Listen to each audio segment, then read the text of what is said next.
Assalamualaikum warahmatullahi wabarakatuh. Alhamdulillah wassalatu wassalamu ala rasulillah wa ala alihi wa sahbihi wa mawala, la hawla wa la quwata illa billah. Tetap semangat walaupun kita masih belajar daring, okay. Kita harus bersyukur kepada Allah Subhanahu wa taala karena masih diberi kesehatan, diberi umur untuk selalu berbuat baik. Mari kita awali dengan baca doa bersama-sama. Rabbi shrah li sadri wa yassir li amri wahlul 'uqdatam min lisani yafqahu qawli. Al-Fatihah. Bisa disimak materi yang kita pelajari ini di PDF yang kemarin sudah Pak Sani kirim. Yakni bab pertama, membangun bangsa melalui perilaku taat, kompetensi dalam kebaikan, dan memiliki etos kerja. Anak-anakku, pentingnya taat kepada aturan. Taat memiliki arti tunduk kepada Allah Subhanahu wa taala, Rasul dan pemerintah dan lain sebagainya. Bisa jadi pemerintah daerah paling kecil kita ya di rumah taat orang tua, taat Pak RT, Pak RW dan seterusnya. Tidak berlaku curang. Aturan adalah tindakan atau perbuatan yang harus dijalankan. Taat pada aturan adalah sikap tunduk kepada tindakan atau perbuatan yang telah dibuat oleh Allah Subhanahu wa taala, nabi, pemimpin dan lainnya. Aturan yang paling tinggi adalah aturan dari Allah Subhanahu wa taala, yaitu terdapat dalam Al-Qur'an. Yang kedua adalah sunnah Rasul, yaitu terdapat dalam hadis. Yang ketiga adalah pemimpin kita, umarok kita. Dalam sebuah ayat dijelaskan, ya ayyuhalladzina amanu athi'ullaha wa athi'ur rasul wa ulil amri minkum. Ya wahai orang-orang yang beriman, taatlah kepada Allah, taat kepada Rasul dan pemimpin kalian. Fa in tanaza'tum fi syai'in farudduhu ila Allahi war Rasul.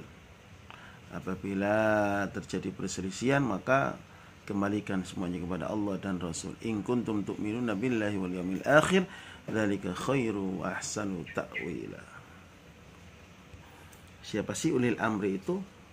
Ada sebuah pendapat dari Imam Mawardi bahwasanya ada 4 yang pendapat yang mengartikan kalimat ulil amri. Bisa jadi yang pertama adalah umaro, yang kedua pemimpin kita, yang kedua adalah ulama atau ahli fikih, yang ketiga juga sahabat-sahabat Rasulullah. Ada lagi yang keempat pendapatnya adalah 2 sahabat. Siapa itu? Abu Bakar dan sahabat Umar. Pendapat Ahmad Mustafa Al-Maraghi, ulil amri adalah umaro, jadi pemimpin kita. Kalau sekarang Pak Presiden dan jajarannya. Ada lagi pendapat bahwasanya ahli hikmah. Ulil amri juga bisa diartikan ulama atau pemimpin pasukan dan seluruh pemimpin lainnya.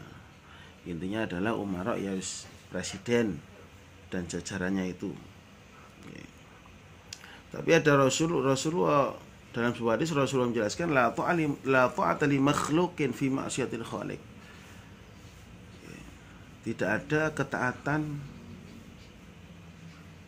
terhadap perintah bermaksiat kepada Allah. Innama ta'ah fi ma'ruf. Sesungguhnya ketaatan hanya dalam hal yang baik-baik saja. Jadi apabila pemerintah kita menyuruh kebaikan, maka kita harus melaksanakan. Seperti sekarang masa pandemi, kita harus menjaga betul, prokesnya dijaga. Ini anjuran dari pemerintah agar kita semua selamat dari wabah ini. Tetapi apabila nanti ada pemimpin yang menyuruh kita untuk berbuat maksiat, maka hal itu tidak boleh dilaksanakan atau wajib kita menolaknya. Misalkan kamu pergi ke sana, kamu nyuri, kamu maksiat, nah, itu kita hukumnya wajib untuk menolak, karena tidak boleh kita taat kepada perintah-perintah yang melanggar aturan-aturan agama kita. Yang kedua, kita bangun bangsa ini dengan selalu berlomba-lomba dalam kebaikan. Dalam Al-Quran disebutkan surat Al-Maidah ayat 8.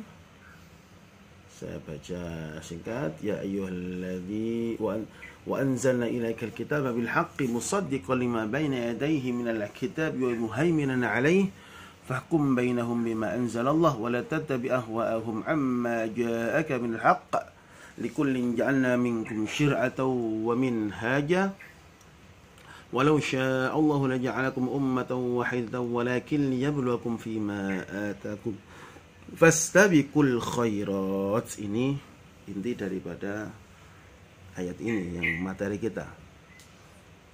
Ilallahi marji'ukum jami'an fayunabbi'ukum bima kuntum fihi takhtalifun. Ayat ini menjelaskan bahwa setiap kaum itu diberikan aturan atau syariat.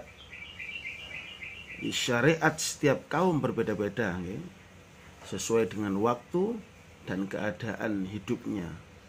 Meskipun mereka berbeda-beda, yang terpenting adalah semuanya beribadah dalam rangka mencari ridha Allah Subhanahu wa taala atau berlomba-lomba dalam meraih kebaikan ketika di dunia ini. Ayat ini juga mendorong pengembangan berbagai macam kemampuan yang dimiliki oleh manusia, bukan malah menjadi ajang perdebatan. Kembangkan kemampuan kalian sesuai bakat minat masing-masing. Semua orang dengan potensi dan kadar kemampuan masing-masing harus berlomba-lomba dalam melaksanakan kebaikan. Allah senantiasa melihat, memantau perbuatan kita semua manusia, dan baginya tidak ada sesuatu yang tersembunyi. Kelak kita akan memanen apa yang telah kita berbuat. Apabila kita banyak amal solehnya, maka kita akan mendapatkan surga. Dan apabila kita malah banyak, naudzubillah, banyak berbuat dosanya, maka kita akan memanen hal tersebut.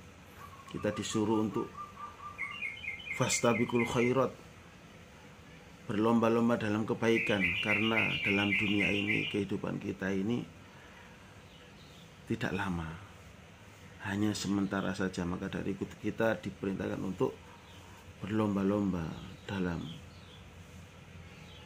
beramal soleh.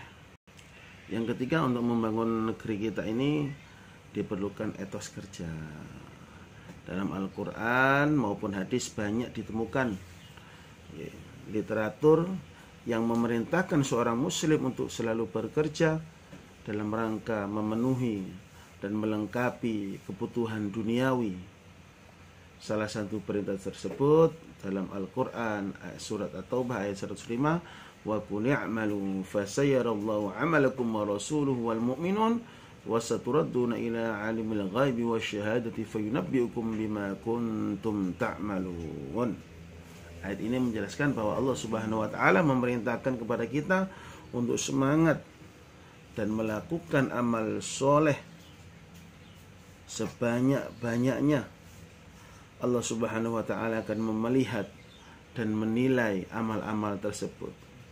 Pada akhirnya seluruh manusia akan dikembalikan kepada Allah Subhanahu wa taala dengan membawa amal perbuatannya masing-masing. Mereka yang berbuat baik maka akan mendapatkan pahala, dan sebaliknya maka apabila mereka berbuat jahat maka akan mendapatkan siksa dari Allah Subhanahu wa taala.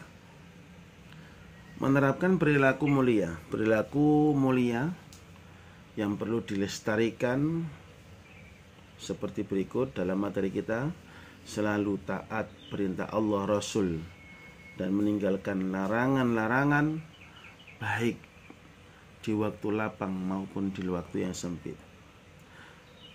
Merasa menyesal dan takut apabila melakukan perilaku yang dilarang oleh Allah dan Rasul-Nya.